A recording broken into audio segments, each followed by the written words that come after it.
Kolaborasi Ruth Sahanaya dengan Mario Frangoulis dalam musik Latin tertata sangat apik. Baru-baru ini mereka mengadakan show di Singapura.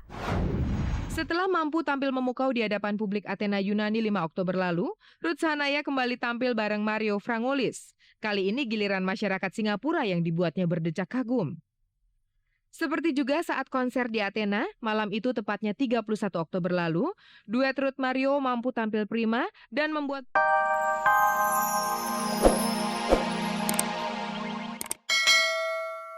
Gue mau digampar segala rupa. Dan gue baru denger lagi katanya itu shock terapi buat gue.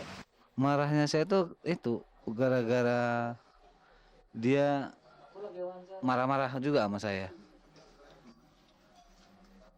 Dia marah juga setelah mengancam kepada teman-teman, termasuk kru dan pemain-pemain lainnya. Dia bilang kalau gua nggak dikasih break gua nggak mau katanya. Situ saya marah. Menurut Ira, keinginannya untuk libur di hari Minggu bukanlah hal yang berlebihan. Dari awal kontrak, ia sudah mengatakan tidak bisa syuting di hari Minggu. Saya ngomong sama Walmer bulan pertama, oke gue bantuin lo karena kampus cuma ada hari Minggu sama hari Sabtu. Ya udah gue bantuin sampai 1 sampai 6, 7 ke sana gue udah nggak mau. Karena dealing awal gue sama Viandra, gue tuh hari Minggu nggak mau syuting gitu. Dan yang paling gue nggak suka, Walmer bilang gue nggak ngasih izin karena Ira ada di embassy. Urusan apa dia? Nih gue mau ke embassy, mau kemana-kemana urusan gue, duit-duit gue kok, badan-badan gue. Yang penting gue kalau kasih syuting nggak pernah aneh-aneh. Kenapa emangnya gue memang sama anak gue? Gitu. Harusnya dia berpikir bahwa dia nggak bisa dibreakin pada hari Minggu. Tiba-tiba dia motong jalur ke pimpinan produksi. Ngomong langsung, saya hari Minggu harus break gitu ya. Nah setelah itu pimpinan produksi ngadu ke saya. Di situ saya marah sama dia. Dan tidak langsung memutuskan berhentikan. Saya kasih teguran aja. Begitu saya tegur, tiba-tiba untuk calling berikutnya handphonenya mailbox. Nggak dibuka sama saya. Kami pihak departemen produksi kehilangan cari informasi. Di mana dia sekarang? Ada yang bilang di Singapura. Ada yang bilang kemana-mana, kita bingung. Sementara handphone mailbox. Setelah itu saya putuskan kepada koordinator produksi bahwa kita berhentikan aja. Dan pihak produser setuju. Soal telepon yang sulit untuk dihubungi, Ira membantahnya. Menurutnya, berkali-kali ia menghubungi Walmar untuk menyelesaikan masalah, namun tidak juga mendapat tanggapan. Susah gitu aja, gue berusaha hubungin Pak Doni dong. Karena gue mau cari, Walmar itu telepon kok. Walmar saya mau bicara dengan kamu. Ya udah, nggak dibales. Akhirnya gue tunggu berapa hari sampai reda, masih nggak dibales juga. Akhirnya ada salah satu kru, lu minta maaf Ra. Gue minta maaf sama Walmer. Gue disuruh walaupun gue nggak tahu salah gue apa. Gue minta maaf aja, Walmer maafin gue ya, gini mungkin gue emosi gue gituin. Gue sebenarnya karena waktu itu dibilang, udah minta maaf aja deh Ra. Yang penting udah lu jalan dulu deh 7 sampai 15. Gue dibilang kayak gitu kan. Ya udah gue ngalah, gue SMS. Tapi ternyata besoknya gue SMS pagi-pagi. Ira cepet datang ke lokasi syuting, kamu diganti. Apa-apaan sih? Langsung gue bilangin ya terserah lo mau ganti gue ganti. Ia berharap masalahnya itu akan segera selesai. Kalaupun harus mengembalikan uang yang telah diterimanya, ia tidak keberatan. Asalkan Walmar mau berbesar hati menghadapi masalah. Dia melanggar kontrak, dia kan udah ambil duit. Udah ambil duit dia.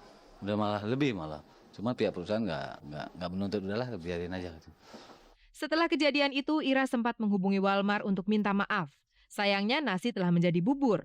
Walmar tidak bisa memenuhi keinginan Ira untuk kembali terlibat dalam syuting sinetron Rojali dan Juleha. Sekarang gini, rumah gue di Bogor nih. Misalnya rumah gue di Bogor. Rumah gue di Bogor, gue datang ke lokasi syuting cuma satu scene. Satu scene yang gue nggak dialog, yang ganti baju, make up doang, udah. Gue cuma minta sama mereka tolong efisienin waktu karena gue punya anak. Nggak bisa gue cuma sekali datang take, gue nggak mau kayak gitu. Mending lo fullin. Gue juga nggak tahu ya ada apa di balik ini semua, gue juga nggak ngerti. Jadi ya gue udah ketawa-tawa aja lah. Inilah bintang muda yang penuh kontroversi, Agnes Monica. Mantan penyanyi dan presenter cilik yang namanya mulai melambung berkat aktingnya yang cukup bagus di beberapa sinetron itu, akhir-akhir ini banyak diterpa gosip tidak sedap. Kabarnya, bintang sinetron yang masih duduk di bangku SMA itu akhir-akhir ini seringkali bersikap arogan sehingga kurang disukai rekan-rekan sesama artis yang terlibat dalam produksi sinetron yang dibintanginya. Tentang hal ini, Agnes berkilah. Enggak, orang saya setiap kali kalau misalnya sama sama Om Rudi, itu saya baik-baik aja. Malah dia pas waktu itu dia pernah datang ke saya, terus dia bilang sama saya, udah Nes nggak apa-apa, kamu sabar aja. Malah dia tuh yang support saya. Cuman kalau di belakangnya ngomongnya beda, saya nggak tahu. Lalu Agnes juga dikabarkan kurang menghargai kru produksi sehingga mereka seringkali dikecewakan. Tidak itu saja, kabarnya Agnes yang kini menjadi anak emas produser tidak sungkan-sungkan untuk mengusulkan pemecatan terhadap kru. Waduh, mana bisa, emangnya saya produsernya? Enggak lah Mbak, maksudnya biasa aja kok. Ya itu kalau misalnya sampai soal pemecatan apa segala, saya rasa itu bukan urusan saya ya. Maksudnya itu kan saya bukan produsernya. Begitu pula terhadap pers. Agnes tidak lagi seperti dulu ramah dan terbuka. Kini ia lebih banyak menghindar. Ya, bukannya saya nggak mau terbuka, Mas. Cuman saya butuh timing yang tepat gitu loh. Saya juga, maksudnya gimana ya, sakit hati lah gitu. Maksudnya digituin setiap kali, dipojokin setiap kali, maksudnya dijudge sama orang. Padahal saya nggak ngelakuin hal itu gitu loh. Kolaborasi Ruth Sahanaya dengan Mario Frangoulis dalam musik Latin tertata sangat apik. Baru-baru ini mereka mengadakan show di Singapura. Setelah mampu tampil memukau di hadapan publik Athena Yunani 5 Oktober lalu, Ruth Sahanaya kembali tampil bareng Mario Frangoulis. Kali ini giliran masyarakat Singapura yang dibuatnya berdecak kagum. Seperti juga saat konser di Athena, malam itu tepatnya 31 Oktober lalu, duet Ruth Mario mampu tampil prima dan membuat para penonton yang memadati Singapore The Repertory Theatre rela melakukan standing ovation sesaat setelah kedua penyanyi itu melantunkan lagu Naturaleza Muerta. Salah satu lagu andalan dalam album terbaru Mario yang bertajuk Sometime I Dreams. Tampaknya keinginan Mario memilih Ruth sebagai teman duetnya tidaklah meleset. Karena kehadiran penyanyi mungil yang akrab dipanggil Ute itu telah mampu memberi warna baru pada albumnya. Dan wajar bila Mario kagum pada salah satu diva Indonesia itu. Well, I've known Ruth's work for a while, and Sony, of course, suggested that we two should work together. And I thought immediately it was a very good idea because she combines a lot of fantastic qualities. You know, she's good looking. She fits that romantic young lead, and she's also a very nice person. She's got a wonderful talent, and she's got this immediacy with the audiences that she wins everybody's heart. She's got a great smile and a good sense of humor, and I'm very happy to be working with her. We did a concert in Herodaticus on the 5th of October for a great amphitheater for 5,000 people underneath the Acropolis, and it was a big success, and I'm glad we did that. Mario tampaknya sangat terkesan dengan sosok Ruth Sahanaya. Lalu apa kesan Ute tentang Mario yang ganteng itu? Dan suatu kesempatan yang luar biasa, dan saya senang sekali bisa bekerja sama dengan Mario, dan dia sangat rendah hati dan sangat menyenangkan orangnya, dan saya bisa bertukar pikiran dengan dia dan bisa saling mengisi, dan yang terpenting kita bisa bekerja secara profesional tentu saja. Setelah mampu memukau publik musik di Yunani dan Singapura, adakah rencana kedua penyanyi itu untuk dapat tampil bareng di tanah air? Karena tentu saja para fans Ruth maupun Mario memiliki keinginan besar untuk dapat menyaksikan penampilan duet mereka secara langsung. Maunya sih gitu ya, saya kepengennya supaya Mario juga bisa datang ke Indonesia dan kita bisa perform bersama-sama di Indonesia, dan saya harap itu bisa terjadi.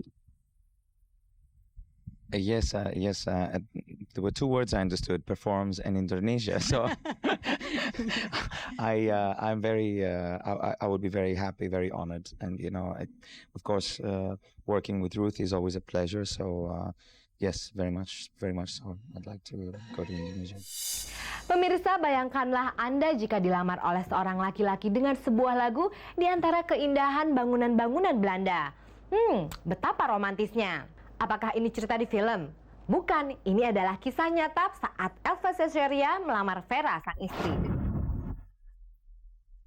Pemirsa, saat kabar-kabari mengikuti rombongan peserta Choirs Olympics 2002 di Busan, Korea Selatan beberapa waktu lalu, kami sempat mewawancarai Elva Cesarea yang membawa serta istrinya Vera dan putra-putrinya. mereka terlihat sangat akrab dan penuh kegembiraan.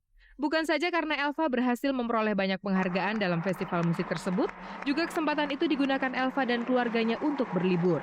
Maklum, sebagai musisi yang sangat sibuk, Elva Seshoria jarang memiliki waktu untuk berlibur bersama keluarga, apalagi sampai jauh ke luar negeri.